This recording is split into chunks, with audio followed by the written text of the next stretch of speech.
Ladies, I'm just gonna come out with it. This week, we are talking about sex. And I have to be honest, just about the time that I got comfortable talking to young married women about sex, the Lord led us to open up this study to women of all ages and stages. And I feel unqualified in so many ways to stand before you and teach on this topic. I'm actually really nervous, more nervous than I have been in all of these video recordings. I don't know why, because I guess it's just such a sensitive topic that we're gonna talk about. But I don't need to remind you this, but God created sex. Sex is good and sex is beautiful, but sex is also very complicated. I had a conversation with a woman about a year ago, and we got to talking about the topic of sexuality, and she said something about how she felt like sexuality was really very simple. It was a simple issue. And I gotta tell you, I was not very happy in that moment. And I wanted to I don't know, I had all this anger because I was thinking, sex is so complicated. How can you what perfect planet did you just fall from?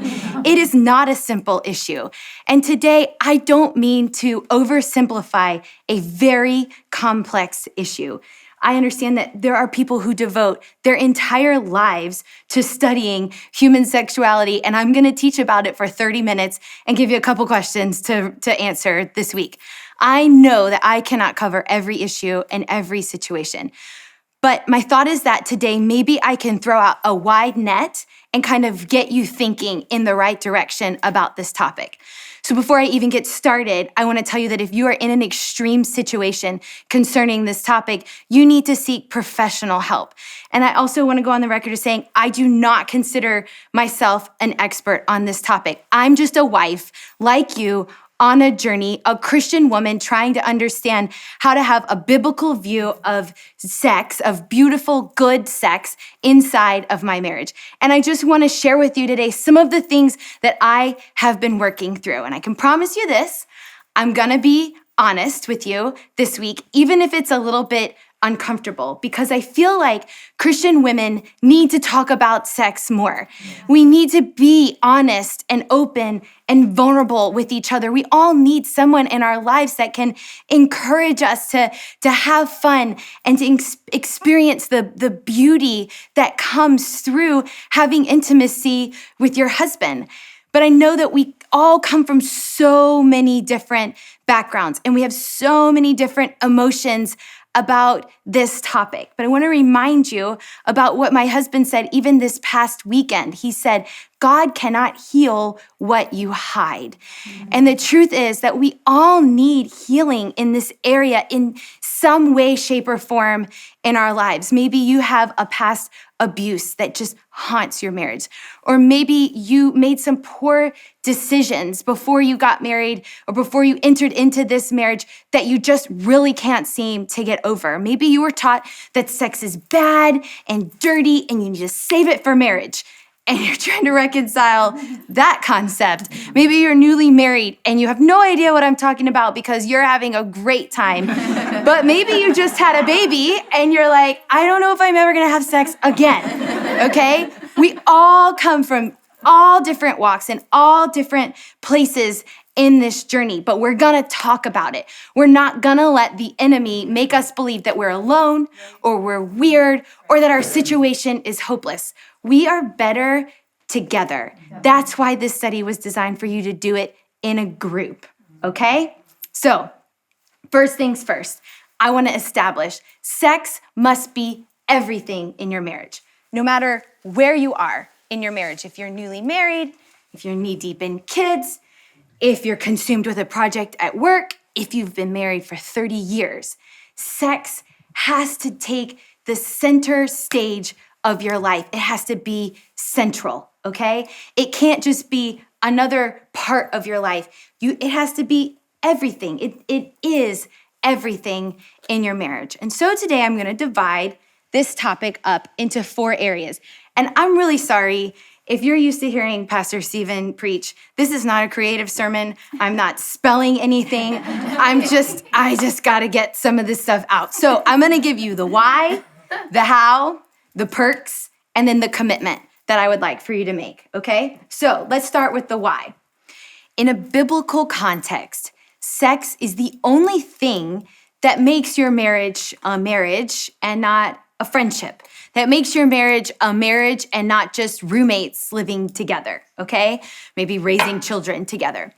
Outside of the Bible, for sure, you can have friends with benefits, or at least that's what the movies wants us to think. But if you're trying to live your life within the context of the Bible and of Christianity, sex is the only thing that you uniquely share with your spouse that you don't share with anything else, okay? Sex is the best way that you can affirm him. You know, we talked a couple of weeks ago about encouraging your husband.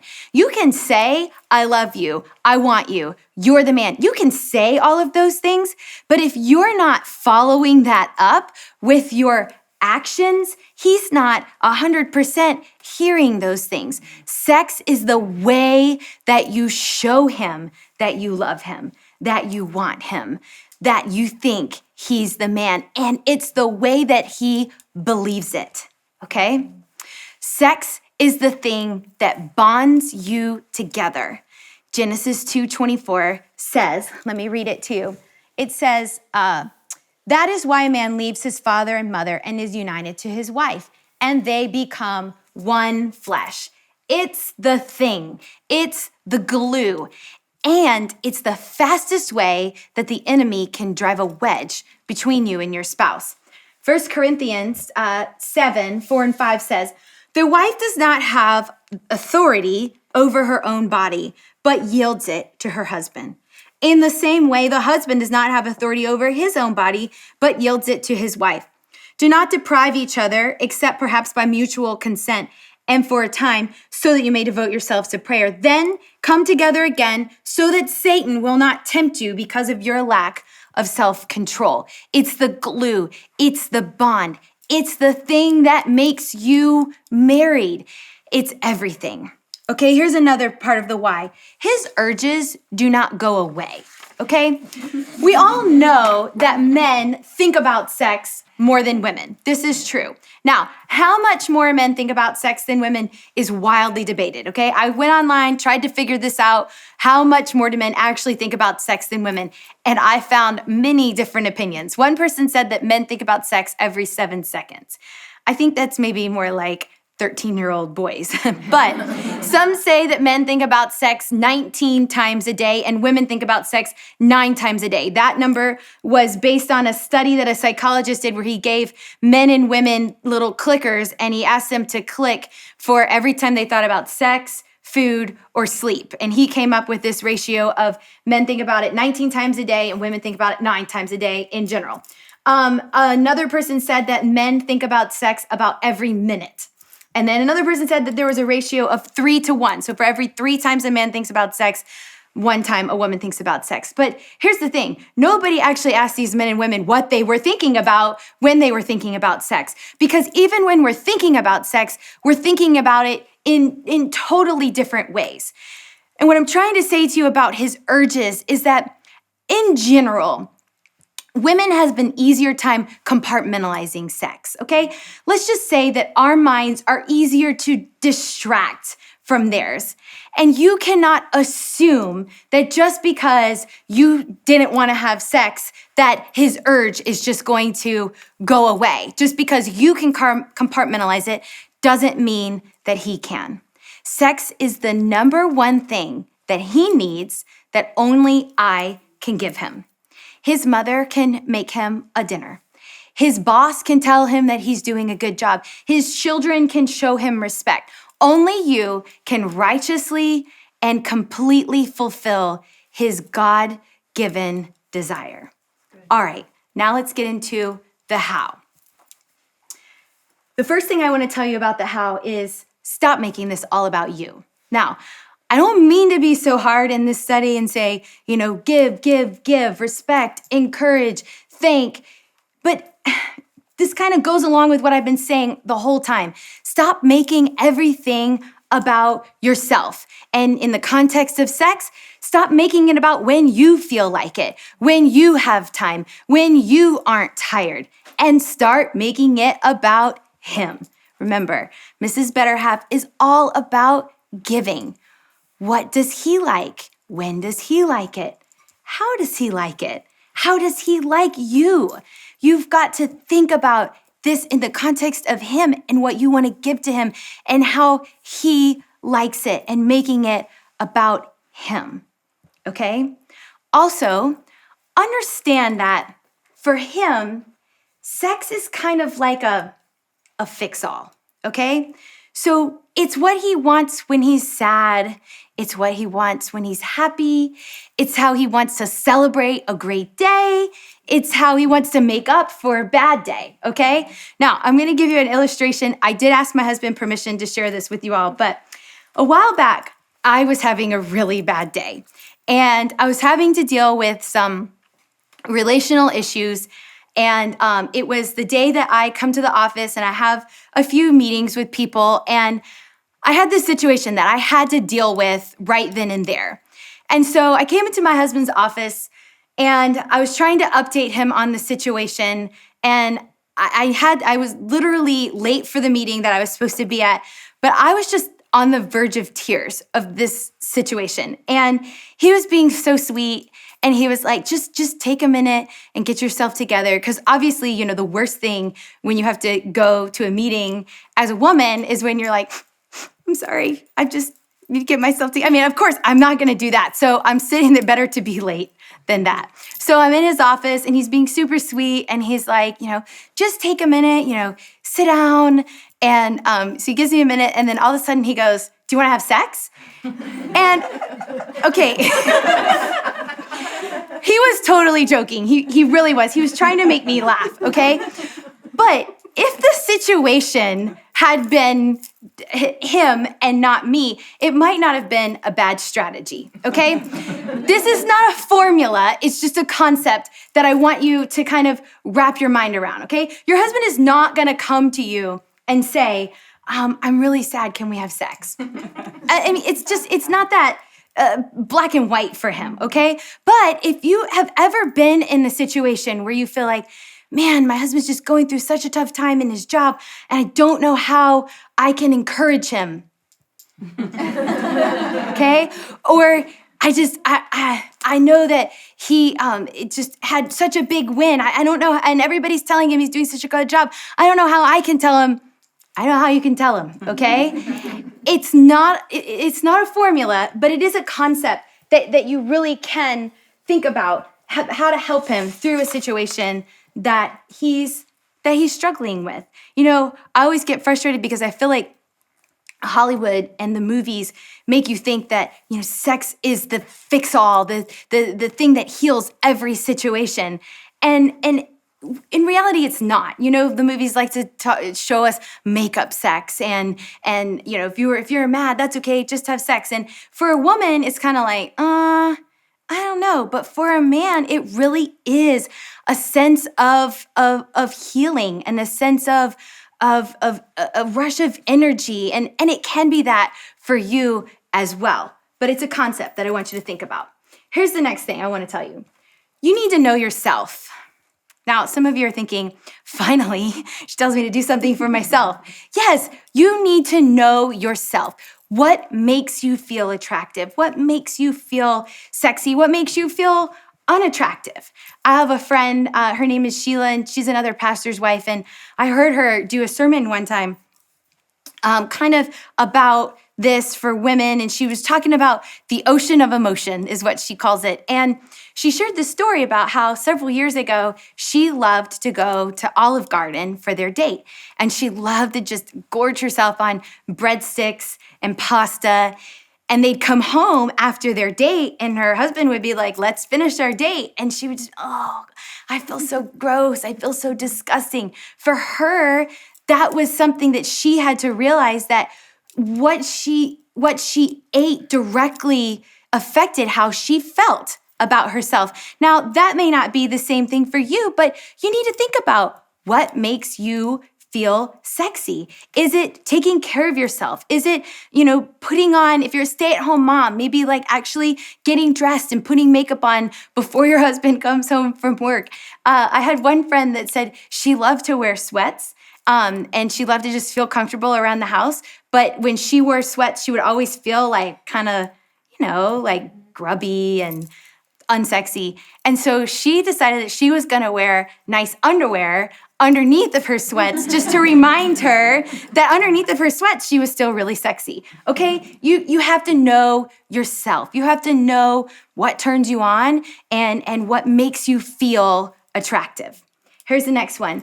Realize that for him, it's all about desire.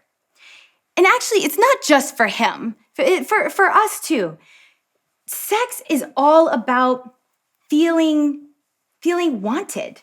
It's all about feeling overcome with passion and desire for another person, for this other person that you love and that you spend your life with. And I feel like some women look at it sometimes as more of like a duty that they have to perform for their husband. And I want to say something that's a little bit harsh, but I'm not sure that all women have come to really actually grasp this concept. So here's what I want to tell you. If he doesn't feel like you want it, it didn't count, okay? If he doesn't feel like you want to have sex, but you had sex anyway, you might as well have just said, I don't want to have sex, okay? Because for men and for women, it's all about desire and being wanted, okay? So how do I balance this feeling of desire, but in the moment, maybe I really am tired, or maybe I really do have a headache. And one of my friends told me, she said, sometimes you just have to fake it till you feel it. Now, I like this idea, okay? Fake it till you feel it. But I also don't like it because I don't like the word faking it. Like I'm not faking it. I'm just getting myself into that place. I'm faking it for myself until I feel it, because how many times have you actually been really tired, but then once you get into it, of course, I mean, it's a beautiful thing. It's a fun thing. You aren't really faking it. You aren't faking that you love him. You aren't faking that you want him. You're just getting your mind into this place. I think as women, our minds are so crowded with all of these things that we're responsible for, all of these little people that we're responsible for, or all of these tasks that we're responsible for. And so sometimes in order to put all of those things out of your mind, you do have to fake it for a few minutes until you really start feeling it. And once you do, it's obviously, it's a great thing and it's a great time. Here's the next one. Sometimes you have to redefine your goal, okay? It's not necessarily about burning passion every single time, but sometimes it's really just about intimacy and connection. Redefine your goal for what good sex is for you. And here's the last one. Good sex takes practice, okay? Despite what Hollywood tells you, you are not born just knowing how to do it. Now, you're born with a desire for sex, but the more sex you have, the more you want to have sex. So have more sex. If you feel like, I don't get this, I'm struggling with this, sometimes the solution is not to not do it at all, but the solution is to do it more, okay? Some of you may have an issue with this, some of you don't, but I promise you, if you do have an issue with this, the more you do it, the funner it gets. I know funner is not a word, but the funner it gets. All right, now let's talk about the fun part. Let's talk about the perks, the benefits of sex. Obviously, there are physical benefits of sex. This little definition I found, it says, orgasms release oxytocin. Yes, the pastor's wife just used the word orgasm. Just gonna let the air out of the room for a minute. It's okay. We all have sex. So orgasms release oxytocin, okay? Which means it's a bonding hormone. Let me get back to my definition. Okay, it's been called the bonding hormone, bringing couples closer together while it alleviates anxiety and stress. It reduces blood pressure and it promotes healing, okay? Sex has so many physical benefits. And for men, especially because men are very physical. But for women, it's also very emotionally satisfying, okay? Sex makes you feel close to him. Remember, it's the glue, it's the bond. Sex is what gives you that sense of security. That's why young teenage girls who don't have a father go out and seek love from another boy, because it's what gives you that sense of security in yourself. It's what makes you feel accepted. So it doesn't have to be this amazing physical experience every time. For women, it's not always like that, but you get all of these wonderful emotional benefits for it. I wrote this in my notes. All couples go through periods where they don't feel close, where they don't feel synced up. And I think as women, so many times we're so attuned to these times where we feel like, I just don't feel close to him right now.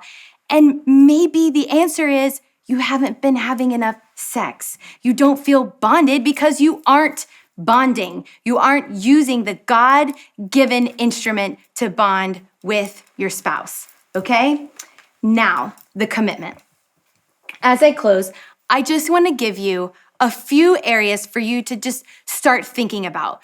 Remember, I understand we're all coming from all different pasts and all different walks of life in all different situations, and we're all married to a different man, obviously, okay? But here are just a few ideas of where can I start in this situation? What can I do? Just a few things. Some of you maybe need to begin to let God heal your past, okay? Is there someone that you need to talk to?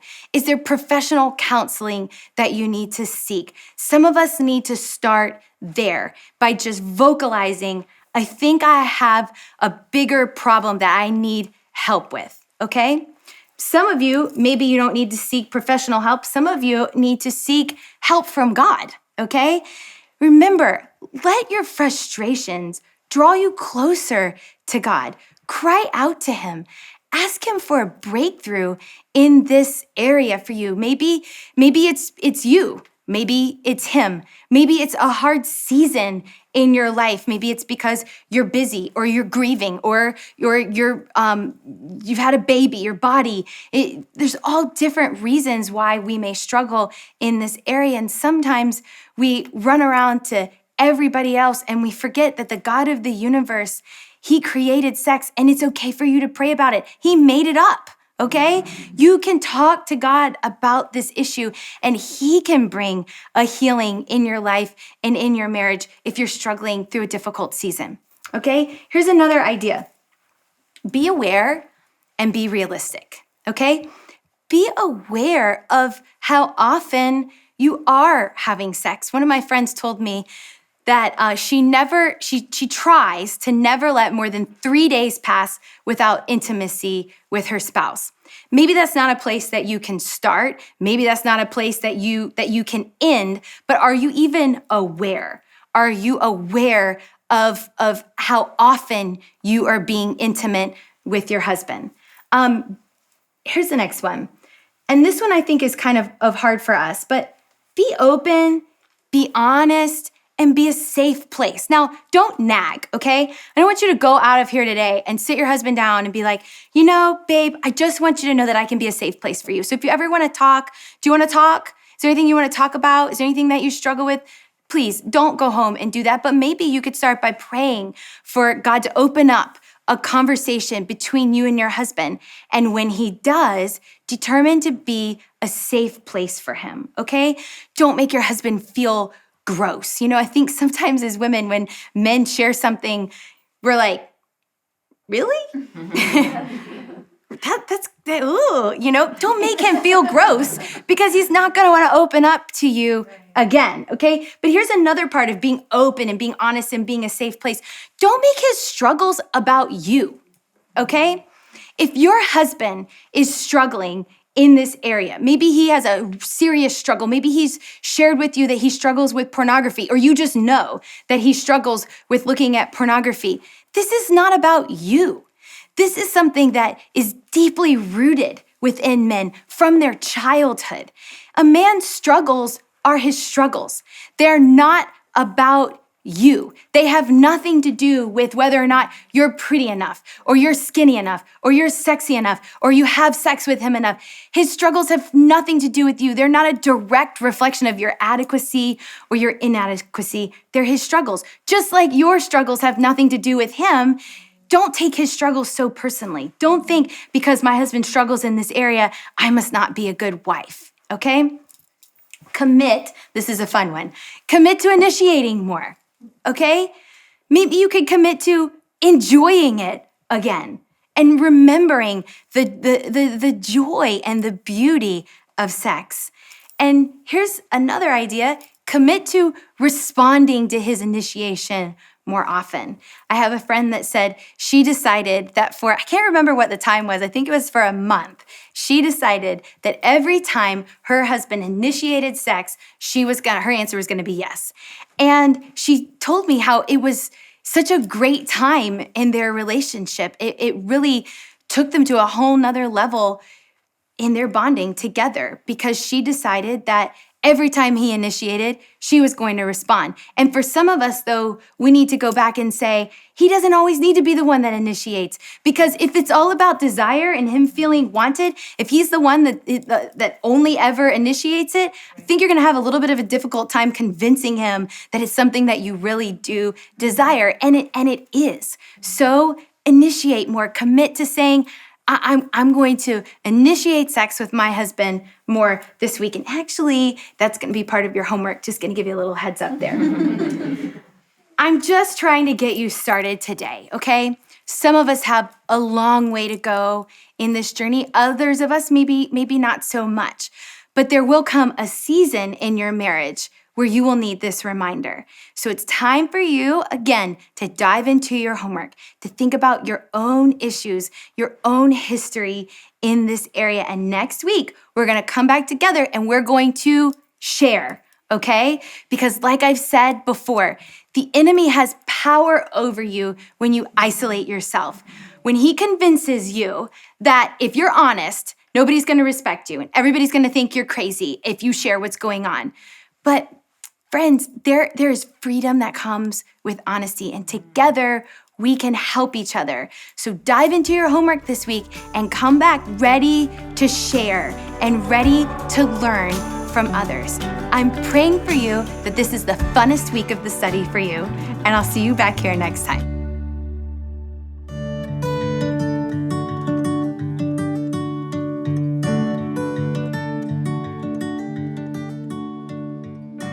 Since it's the sex week, I thought it might be fun for you to hear from a wife and her husband who wrote into me. Listen to what Sarah and Curtis wrote. Sarah says, "My husband and I have been married almost 14 years, and we've laughed and cried together. We've learned to fight and to forgive. We've come a long way, but I realized I stopped applying what I already knew to do. I'm a full-time working mother of 3, and it's easy to stop making intimacy a priority. I sensed a feeling of distance in our relationship and knew that something had come between us, but I couldn't put my finger on it. When you said sex must be everything, it was an aha moment for me. It is the glue that holds everything together. Thank you for being open and honest about a topic we all hesitate to talk about, but want so much to get right." And listen to what Curtis wrote in. He said, "This study has been so great for both of us. I don't think Sarah realized how much of a difference respect makes in all of our interactions. Because you all were talking about it in the study, I was able to lovingly point out an instance where I wasn't feeling respected in our conversation, and for the first time, we moved past the disagreement with ease. But the week on sex was the best. I mean, come on, of course it was. I think my wife is really beginning to understand that's how men are wired. It seemed like the study helped my wife understand that sex is so much more than just a physical thing for me. I feel like we could tell our wives this over and over again, but somehow when you said it, it really clicked. Sex is how we know our wives love us. It's how I know she wants me. It affirms my position as a husband. It's so important to know that my wife is attracted to me, that I do please her, and that she likes my huge muscles too. LOL. When we're getting that part of our marriage right, it gives me the fuel I need to go back out there into the world and fight the battles I need to fight for my family. What a great story. Sex is the glue. This week may be harder for some of you than others. Don't worry, just start where you can and have fun.